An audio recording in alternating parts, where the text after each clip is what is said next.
I live in Washington State.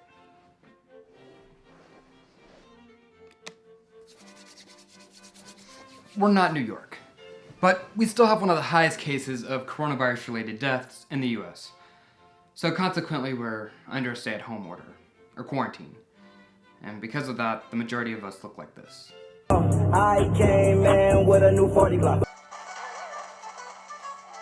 Big bad, just like some car on my public strings in Balenciaga. Put 'em like Trump and they duck like Donald. President. Joe Exotic, and this is Thunder and Lightning. The only difference between my pet and your pet is mine have 3-inch teeth.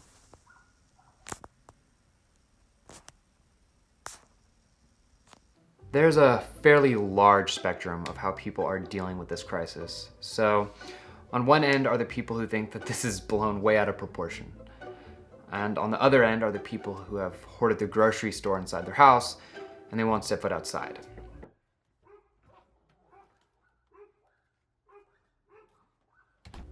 While the rest of us, well, we lie somewhere in the middle.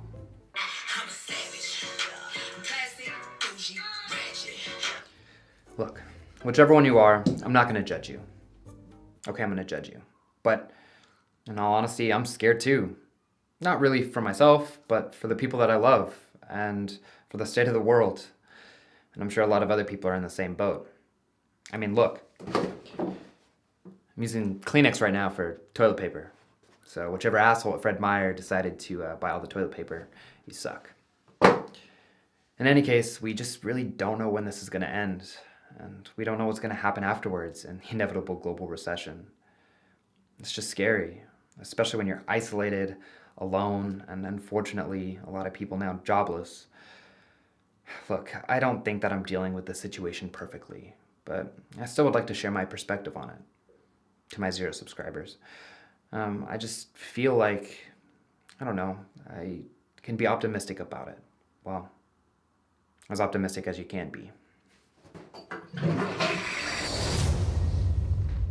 Something that I try to remember is that tragedy is just part of the human experience. For example, the last time tragedy struck on a global level was during the first half of the 20th century. And I must say without a doubt, I'd much rather be here than there. Starting in 1914 and spanning 31 years to 1945, humanity endured World War I, the Spanish flu pandemic, the Great Depression, and World War II. Meaning that in this time span, roughly 172 million people died from war, starvation, or disease. This information is not meant to downplay our current situation, but just show that regardless of the suffering we're experiencing, that we will recover and be better for it. If the people of that era could go through all that pain, then we can definitely endure this. I am not an expert on the coronavirus, or anything related. Matter of fact, I probably know less than the average person. But I think that instead of looking at it as the screwed up situation that it is, that it's important to look at the positive and hopeful aspects of what we're all experiencing. The first thing is that I see this as a reality check, meaning that this pulls me out of the mindset that we're somehow separate and above nature and reminds me that we're just part of it. This allows me to appreciate the important things and push all those thoughts of materialism, social tears, and other things that are fucking stupid out of my head. My second thought is that this has shown me how humanity's absence positively affects nature. Unfortunately, when production and our lives ramp back up, so will pollutants. But I am hopeful that we'll take notice and change how we live, so we won't say it's too late when the earth is broken. I don't know, I can only speak for myself and say that I could do so much more for this planet, because we're pretty much like the coronavirus for Earth. The third is that this is a time when I can truly just slow down and reflect. In this fast-paced world, we are constantly busy and really never get that chance to just slow the hell down. And I don't mean be lazy and just let go of yourself, but I mean really getting that time to think and to just do all those things that I never really got to do because I said I have no time. The entire world has come together for the same purpose. That's a beautiful thing. And without hardships, we never really get that chance to appreciate all of the things that we've taken for granted. And oh my God, do I miss my friends, my family, going to a concert, living without fear, shit, hugging people. I'm just experiencing this alongside everybody else. But I can promise you, it's only temporary.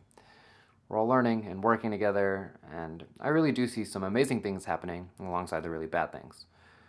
If you felt inclined to help, I will leave a list down below to some things that you could do to help aid in the destruction caused by this bitch-ass virus, COVID-19. Yeah, just, I don't know, give a little bit of kindness to those suffering around you. In the meantime, I wish you the best. I don't know, escape into the bowels of Netflix and YouTube for a bit. Try not to watch too much news, because that'll definitely ease some of your anxiety. And I will see you on the other side. So thank you for watching, and good luck. There's a guy that has a lion, a guy down there that has a tiger. They just feel very strongly that these are mine and nobody's going to take them from me.